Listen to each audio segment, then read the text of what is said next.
Их семья, благословения. Их семья, чтобы всякие вот это негатив все прочь убрали. Дай Аллах им Umarlık küregen olsa, yıkıcı budur, yıkıcı budur. Rabbena atina fid dunya hasenatan fil akhirati hasenatan ve qina azabannar. Hasbiyallahu la ilahe illa huve aleyhi tevekkel ve huve rabbul arşil azim. اهدنا الصراط المستقيم صراط الذين انعمت عليهم غير المغضوب عليهم ولا الضالين.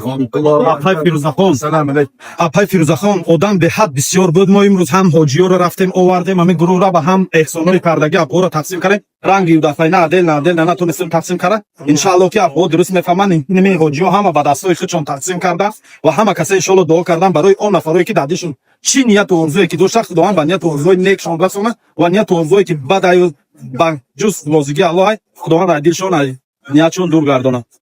گذشته‌هاشون رحمت و مغفرت کنه. آمین.